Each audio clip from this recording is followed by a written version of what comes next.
Hey everyone, and welcome back. Hope you're having a fantastic day so far.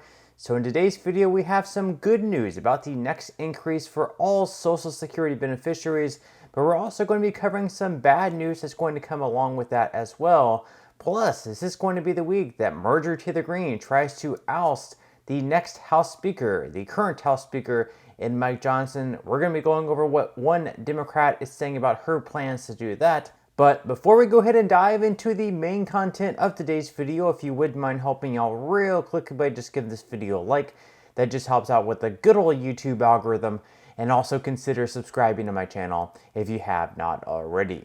Plus, if you would like to receive up to $10,000 in free stocks or $10,000 in free cash, in a pinned comment below, I will be leaving a link to Moomoo. All you have to do is once you click on that link is just sign up for a free account and then deposit at least $100. At that point, Moomoo will be sending you at least 7 free stocks worth all the way up to $10,000. And if you'd rather just receive the cash, all you have to do is once you receive the free stocks is just sell them for what they're worth and then transfer the cash value right back to your bank account. Okay, so diving right into our lead story of today's video. So today picks up a new week, and for a while now, Marjorie Taylor Greene has been threatening to remove Mike Johnson from his current role as the House Speaker, much like they did to Kevin McCarthy. And she hasn't yet been bringing this up for a vote yet. Perhaps she's a little bit afraid of whether or not she's going to have enough people get on board with also removing him from his role. So she's sort of been keeping that in her pocket, I guess, not wanting to have her vote fail. But she took to X. I keep wanting to say Twitter. She said, Mike Johnson has betrayed Republicans so badly. If he remains Speaker, he will cost us the House majority. He bowed to Biden, giving him everything he wanted, and now no one trusts him to stop the Democrats' destruction of America. People are saying there is no difference between Johnson and Pelosi. The Republican Party needs to learn the valuable lesson that our voters have been trying to tell them. Fight with actions that actually stop the madness, not run your mouth and pass messaging bills that do nothing. Give your voters a reason to vote Republican, not reasons to give up and lose hope. So obviously she's not very happy that they passed that bill for more aid for Ukraine while at the same time not funding her border. And because of that, she's threatening to oust Johnson from his House Speaker role. So according to The Hill, Greene has not said when or even if she intends to compel the House to act on her vacate motion, but she's made clear her frustrations with Johnson's policy decisions, particularly his support for Ukraine aid that he's opposed before taking over the speakership last October. And in recent public appearances, she's all but promised a vote on her resolution is imminent.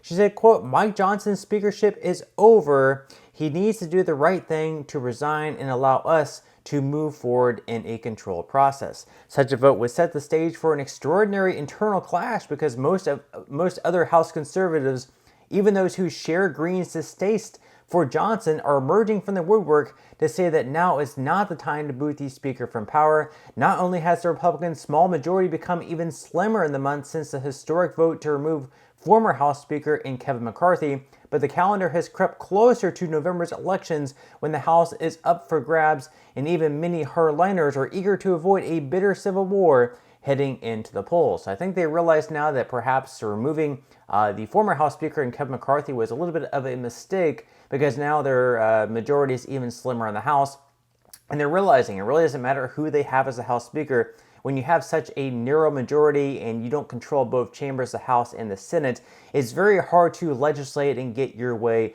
the entire time. And we actually have a lot of Democrats coming out right now and saying that if they do bring this vote to the floor to remove Mike Johnson from the House Speaker role, they're actually going to vote in favor of Johnson, of keeping Johnson as the House Speaker. So we have one Democrat in Florida, Jared Moskowitz. He's actually slamming Marjorie Taylor Greene, according to The Hill. So he said on Sunday that he thinks Democrats would be inclined to save Speaker Mike Johnson from a potential ouster threat if Representative Marjorie Taylor Greene forces a vote on his removal. In an interview on MSNBC's The Weekend, Moskowitz reiterated that Democrats would ultimately take their cue from House Minority Leader Hakeem Jeffries and took multiple shots at the Georgia Congresswoman. So basically he's saying that at the end of the day, whatever Hakeem Jeffries, who is their leader in the House, whatever he says, they're going to follow his lead. They're not going to think for themselves. It's kind of silly. It seems like, at least in his opinion, they're probably going to save Mike Johnson from getting ousted from his role, because Mike Johnson worked with Democrats to pass this bill that included aid for Ukraine. Now, moving into our main story of today's video, we actually have some good news for beneficiaries of Social Security in regards to the next increase, but along with that, we also have some bad news as well. So we are going to be covering both. We're going to be going over the bad news first. So according to the Motley Fool, Social Security 2025 COLA, here's the good news and the bad news. So we're going to start with the bad news once again. So the not so good news about the forecast is that it's lower than what beneficiaries have been used to over the past several years. In fact, a 2.6% cost of living adjustment would be the lowest since 2021.